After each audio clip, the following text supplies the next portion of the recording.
तो लोकसभा चुनाव के पहले चरण में 102 सीटों पर बम्पर वोटिंग लगातार जारी है। यूपी की 8 और उत्तराखंड की सभी 5 सीटों पर लोग वोटिंग कर रहे हैं। यूपी में दोपहर 1 बजे तक 36.96% यानी तकरीबन 37% मतदान हुआ है, जिसमें रामपुर में 32.86%, पीलीभीत में 38.48%, पौड़ी में 36.60% और हरिद्वार में 39.41% वोटिंग हुई है।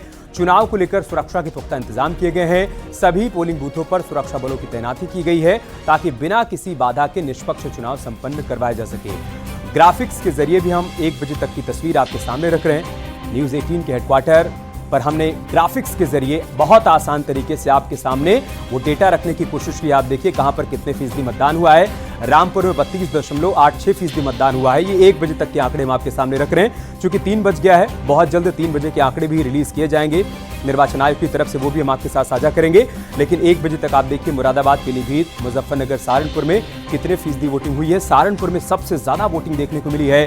42% से ज्यादा मतदाताओं ने अब तक यहां पर अपने मताधिकार का इस्तेमाल कर लिया है। अब बारी उत्तराखंड की है। 5 लोकसभा सीटें हैं और 5 सीटों पर आप देखिए मतदान प्रतिशत क्या है।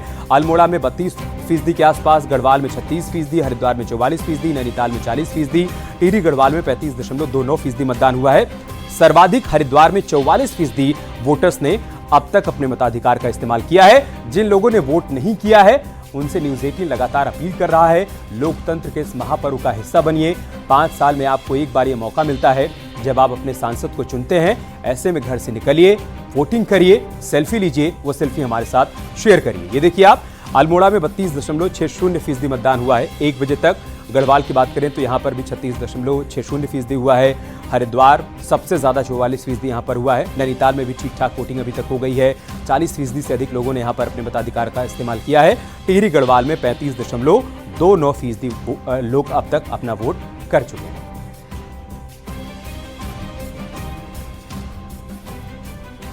और चलिए आपको 20 तस्वीरें दिखाते हैं। देश के अलग अलग हिस्सों से वोटिंग की तस्वीरें सामने आई हैं, जहां पर दिग्गजों ने वोटिंग की है और बाकी वोटर्स को प्रेरित किया है मताधिकार के इस्तेमाल को लेकर। मध्य प्रदेश के छिंदवाड़ा से तस्वीर सामने आई, जहां पर कमलनाथ अपने बेटे नकुलनाथ के साथ वोट करने के लिए पहुंचे। नागपुर महाराष्ट्र में आप देखिए यहां पर भी दिग्गजों ने अपने मताधिकार का इस्तेमाल किया। नितिन गडकरी जो कि यहां से प्रत्याशी हैं, वो भी वोट डालने के लिए पहुंचे। कूच बिहार बंगाल की तस्वीर हम आपको दिखा रहे हैं। नवादा बिहार में, जयपुर राजस्थान, इसके अलावा तमिलनाडु चेन्नई से तस्वीर सामने आई, जहां पर एमके स्टालिन ने अपने मताधिकार का इस्तेमाल किया। सहारनपुर उत्तर प्रदेश से भी, ये भी वीवीआईपी सीट है, यहां पर भी तमाम बड़े चेहरे पहुंचे वोट डालने के लिए। उधम सिंह नगर उत्तराखंड में मुख्यमंत्री पुष्कर सिंह धामी ने वोट डाला। डिब्रूगढ़ असम, इसी तरीके से देश के अलग अलग हिस्सों से तस्वीरें सामने आई हैं, जो बता रही हैं कि पहले चरण के मतदान को लेकर लोगों में कितना उत्साह देखने को मिल रहा है।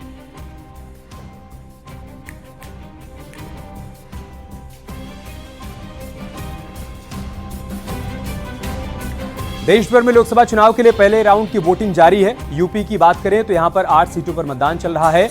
वहीं उत्तराखंड की सभी 5 सीटों पर आज ही वोटिंग हो रही है। लोकतंत्र की मजबूती के लिए लोग कड़ी धूप में घरों से बाहर निकलकर अपने मताधिकार का इस्तेमाल कर रहे हैं।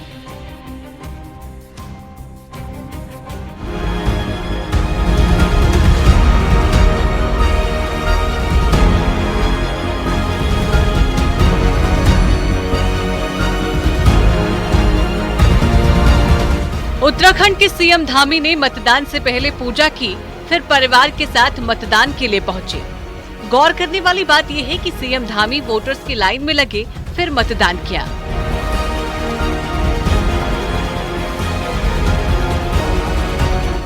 पौड़ी गढ़वाल से बीजेपी प्रत्याशी अनिल बलूनी ने अपने गांव पहुंचकर वोटिंग की और फिर लोगों से वोट करने की अपील की। इस दौरान बलूनी ने कहा कि कांग्रेस नेगेटिव प्रचार करती है और हम सकारात्मक बातें करते हैं। अनिल बलूनी ने पहले मतदान किया, फिर जलपान किया। जो 2019 में जिस तरीके से 5 सीटें जीते हैं, हाँ। उसी तरह से फिर से 5 सीटें जीतने वाले हैं जी। और भारतीय जनता पार्टी बहुत ही अपने प्रदर्शन को और अच्छा करके सर्वश्रेष्ठ प्रदर्शन करने वाली। हरिद्वार से बीजेपी प्रत्याशी त्रिवेंद्र रावत ने मतदान किया। वहीं पूर्व मुख्यमंत्री हरीश रावत ने हरिद्वार में अपने मतदान का प्रयोग किया और हरिद्वार से बेटा उम्मीदवार है, उसको वोट करके अच्छा लगा। बहुत अच्छा लगा और बहुत अच्छी अनुभूति हुई और मैं शुभकामना देता हूँ वीरेंद्र को। और मुझे मेरा मन कहता है कि वो चुनाव जीतने जा रहे हैं। बीजेपी सांसद प्रत्याशी अजय टाम 60% से अधिक वोट प्राप्त करने का निश्चित रूप से जिस प्रकार का रेस्पॉन्स है, जिस प्रकार से हमारा कामकाज है, हम लोग देख रहे हैं चुनाव प्रचार अभियान में कि कोई नहीं है जीत। लोग हमारे सामने बिल्कुल एकदम खाली मैदान है और भारतीय जनता पार्टी के कार्यकर्ता चुनाव के माध्यम से जनता के बीच में है। तो वहीं मुजफ्फरनगर से बीजेपी प्रत्याशी और केंद्रीय मंत्री संजीव बालियान ने मतदान किया और अपनी जीत का दावा किया। वहीं दूसरी ओर सहारनपुर से कांग्रेस उम्मीदवार इमरान मसूद ने वोट डाला और दावा किया कि जनता संविधान को बचाने के लिए वोट कर रही है। सुबह सुबह संघ प्रमुख मोहन भागवत वोट डालते नजर आए। मोहन भागवत ने नागपुर में मतदान किया, तो वहीं केंद्रीय मंत्री नितिन गडकरी ने भी मतदान किया। जयपुर में राजस्थान के सीएम भजनलाल शर्मा ने मतदान किया। कांग्रेस नेता कमलनाथ ने पूरे परिवार के साथ छिंदवाड़ा में वोटिंग की। इसके साथ ही एक्टर रजनीकांत ने चेन्नई में अपने मताधिकार का इस्तेमाल किया। फिल्म अभिनेत्री उर्वशी रौतेला ने कोटद्वार में सुबह सीतापुर स्कूल में बने पोलिंग बूथ में पहुंचकर अपना वोट डाला। उर्वशी के साथ उनके पिता मनवर सिंह और मां मीरा रौतेला भी वोट डालने पहुंची थी। Bureau report, news 18।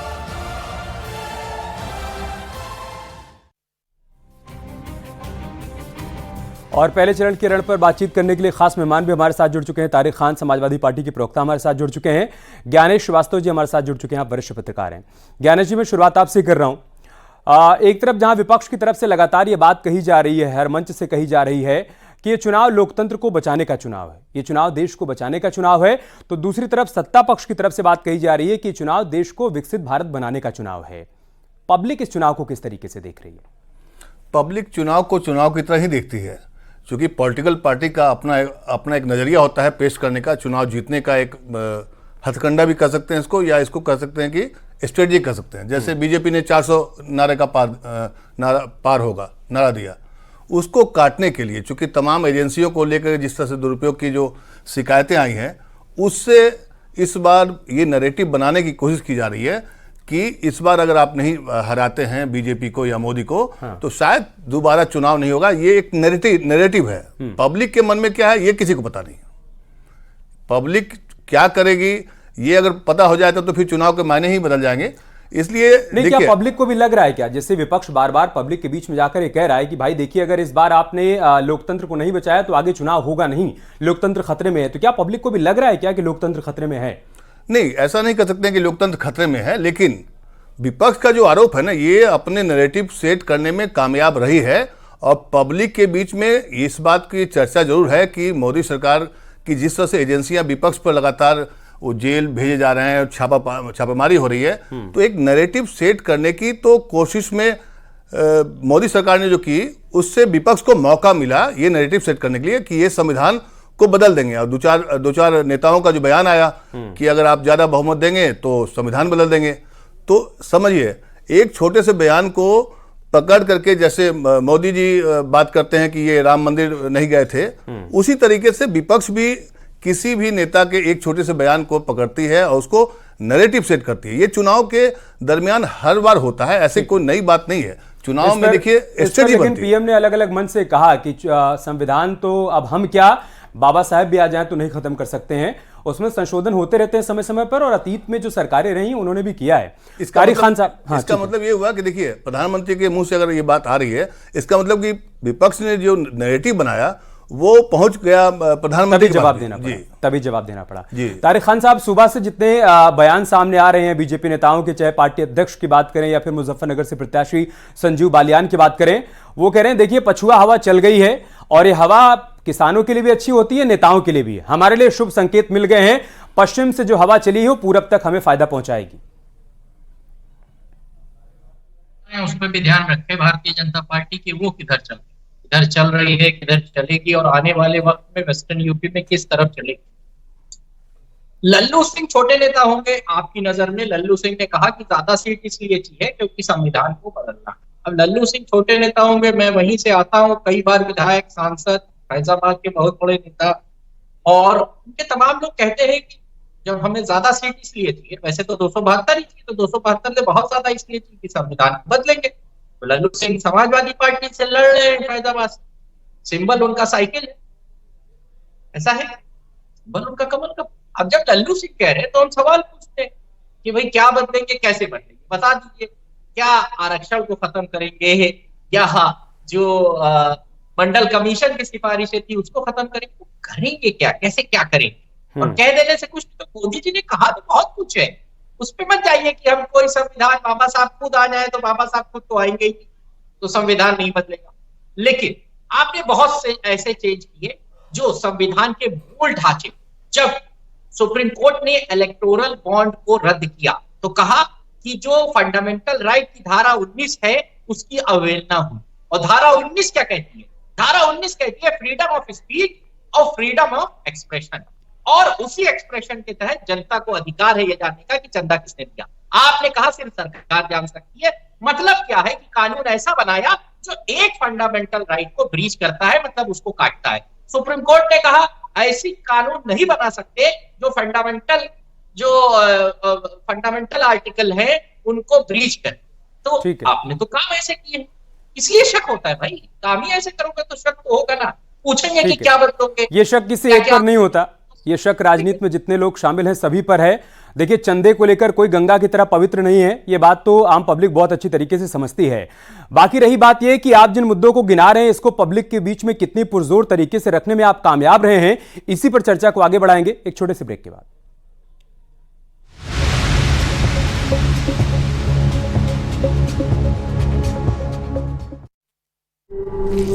पर कितना फीसदी मतदान प्रतिशत हुआ है वो आपको हम बताने जा रहे हैं। हरिद्वार की बात करें तो यहां पर 44% मतदान हुआ कि बीजेपी की तरफ से त्रिवेंद्र सिंह रावत चुनावी मैदान में है, और यहां पर मतदान प्रतिशत भी, क्योंकि नीलू बहुत कुछ कहता है, और अभी 1 बज गया है, दोपहर का वक्त हो गया है, तो 44% मतदान प्रतिशत अभी तक का हरिद्वार का। बिल्कुल, ये हरिद्वार का 44% है। 40 से 44 के बीच में ही इस वक्त उत्तराखंड के और जो 4 सीट है उन पर भी कुछ इसी तरह का मतदान प्रतिशत रहा है। जल्द उसके भी आंकड़े हमारे पास मतदान प्रतिशत आ जाएगा। लेकिन हम आपको बता दें कि पहाड़ में सबसे बड़ी बात यह है कि जितनी जल्दी हो सके लोग अपना मतदान करना चाहते हैं, क्योंकि जो दूरस्थ इलाके हैं वहां पर दुश्वारियां बहुत ज्यादा हैं। तो इसी वजह से हम आपको बता दें कि किस तरह से वहां पर मतदान होना है।